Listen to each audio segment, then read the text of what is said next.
Hello everyone, welcome to my YouTube channel Bio with Ease.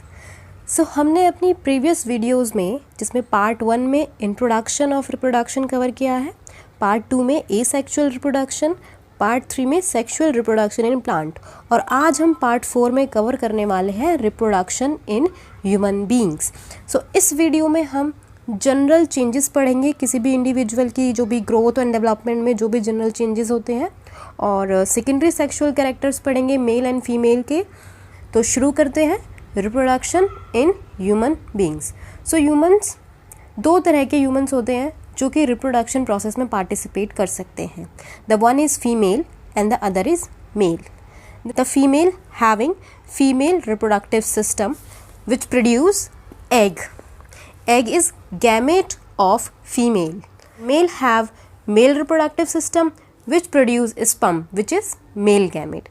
And when the egg and sperm fuse together, they result in zygote which further develop into embryo and then fetus inside the female womb.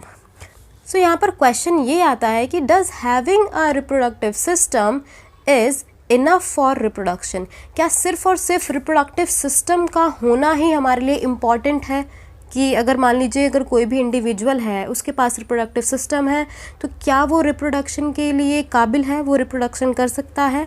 तो इसका answer है नहीं, क्योंकि reproductive system तो बच्चों में भी होते हैं. 1 से 10 साल के जो बच्चे होते हैं उनमें भी रिप्रोडक्टिव सिस्टम होते हैं, बट वो रिप्रोडक्शन में पार्टिसिपेट नहीं कर सकते. तो इसीलिए इसका जवाब है नहीं. और क्यों नहीं कर सकते? क्योंकि रिप्रोडक्शन के लिए हमें क्या चाहिए? सेक्सुअल मैच्योरिटी चाहिए. So sexual maturity is must for reproduction, which means having germ cells, and germ cells are egg and sperm, okay, which can only produce by an individual after reaching at certain age which is puberty. जो कि कोई भी individual produce कर सकता है, लेकिन कब? जब वो एक पर्टिकुलर एज पर पहुंच जाए, उस एज को हम कहते हैं प्यूबेरिटी.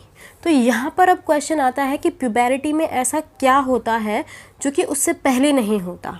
सो प्यूबेरिटी में कुछ ऐसे चेंजेस आते हैं हमारी बॉडी में जिससे कि हम क्या हो जाते हैं? सेक्सुअली मैच्योर हो जाते हैं. तो अब हम उन्हीं चेंजेस के बारे में पढ़ते हैं कि ऐसे कौन कौन से चेंजेस हैं जो कि किसी भी इंडिविजुअल को सेक्सुअली मैच्योर बनाते हैं. सो प्यूबेरिटी डिस्कस करने से पहले हम प्यूबेरिटी से पहले वाला जो हमारा ग्रोथ फेज़ होता है उसको थोड़ा डिस्कस कर लेते हैं. सो प्यूबेरिटी से पहले कुछ जनरल प्रोसेसेस होते हैं ग्रोथ के, जो कि हम एक एवरेज लेके चलते हैं कि 1 से 12 साल की एज में जो बच्चे होते हैं उनमें क्या क्या चेंजेस आते हैं, उनकी बॉडी कैसी होती है. और ज़रूरी नहीं है कि वो 1 to 12 ये एज फिक्स ही है, ये इंडिविजुअल टू इंडिविजुअल डिपेंड करती है.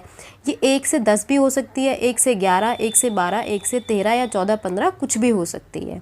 ये एज हर इंडिविजुअल के लिए अलग अलग होती है और ये काफ़ी इन्वायरमेंटल फैक्टर्स इसको इफ़ेक्ट भी करते हैं.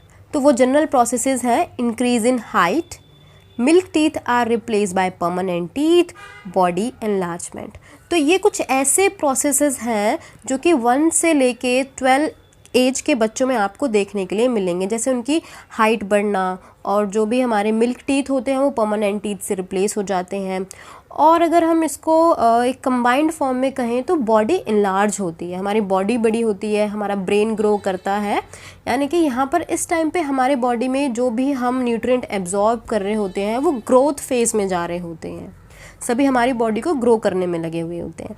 लेकिन प्यूबेरिटी यानी कि टीन एज का मतलब है जैसे 13, 14, 15, जब इस एज में जब बच्चा आ जाता है तब क्या चेंजेस आते हैं. तो यहाँ पर ऐसा क्या होता है कि बॉडी में अब नई नई चीज़ें आने लगती हैं, जैसे changes in the body appearance, new features appears, new sensation too.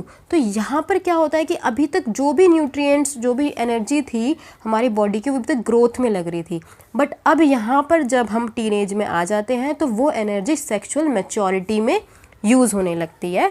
तो जिससे कि बॉडी के अपीयरेंस में चेंज आता है, नए नए फीचर आते हैं और नए सेंसेशन भी आते हैं. पर सेंसेशन का मीनिंग है attraction toward the opposite sex. तो अब यहाँ पर कुछ चेंजेस तो ऐसे होते हैं जो कि कॉमन होते हैं. किनके लिए? बॉयज़ और गर्ल्स दोनों के लिए कॉमन चेंजेस होते हैं, जैसे कि thick dark hair growth in the body part such as armpits and genital areas. Second, thin hair growth on legs, arms as well as on face. Third is skin become oily and might begin to develop pimples. अब कुछ ऐसे changes होते हैं जो कि girls और boys में दोनों में अलग अलग होते हैं। जैसे गर्ल्स में जो कि 10 to 14 के एज ग्रुप में आपको ये चेंजेस देखने के लिए मिलेंगे। फर्स्ट है breast size increase with the darkening of skin of nipples at the tip of breast, यानी कि ब्रेस्ट साइज बढ़ जाती है और निपल्स जो होते हैं वो डार्क हो जाते हैं। Uterus and vagina become large, और यूट्रस और वजाइना का साइज बढ़ जाता है और मेंस्ट्रुएशंस होने स्टार्ट हो जाते हैं। बॉयज़ में थोड़ा गर्ल्स के कंपैरिजन में लेट स्टार्ट होते हैं ये सारे चेंजेस, यानी कि ये जो भी सेकेंडरी सेक्सुअल कैरेक्टर्स हम पढ़ रहे हैं थोड़ा लेट आते हैं। जैसे पहला है enlargement of penis and testis, यानी कि पेनिस का साइज़ बढ़ने लगता है और टेस्टिस का साइज़ भी बढ़ने लगता है। Thick hair growth on the face, यानी कि मुस्टैच आने लगती है, बियर्ड आने लगती है। Voice begin to crack, voice टूटने लगती है और थोड़ी मोटी वॉइस हो जाती है, जिसको हम नॉर्मली बोलते हैं कि आवाज़ भारी हो गई है। फोर्थ इज इजैकुलेशन, यानी कि वेट ड्रीम्स। कभी भी क्या होने लगता है कि सेमन और स्पर्म रिलीज होने लगते हैं, वेट ड्रीम्स आने लगती हैं। तो ये सब क्या है, हमारे सेकेंडरी सेक्सुअल कैरेक्टर्स हैं जो कि हमें प्यूबेरिटी में ये सब देखने के लिए मिलते हैं। ओके, सो प्यूबेरिटी को हम क्या बोल सकते हैं, that प्यूबेरिटी is the time period when an individual becomes sexually mature and attains sexual maturity, यानी कि ये वो टाइम पीरियड होता है जहाँ पे कोई भी इंडिविजुअल सेक्सुअली मैच्योर होता है और हम कह सकते हैं कि वो सेक्सुअली मैच्योरिटी अटेन कर चुका है। तो ये सब चेंजेस हमें अपने आप में देखने के लिए मिलते हैं। अब इन्हीं से आपको क्वेश्चंस भी पूछे जाते हैं बोर्ड एग्जामिनेशन में कि सेकेंडरी सेक्सुअल कैरेक्टर्स बताओ मेल एंड फीमेल के, या फिर कोई कॉमन कैरेक्टर्स बताइए जो कि हमें प्यूबेरिटी में जो भी कॉमन चेंजेस देखने के लिए मिलते हैं।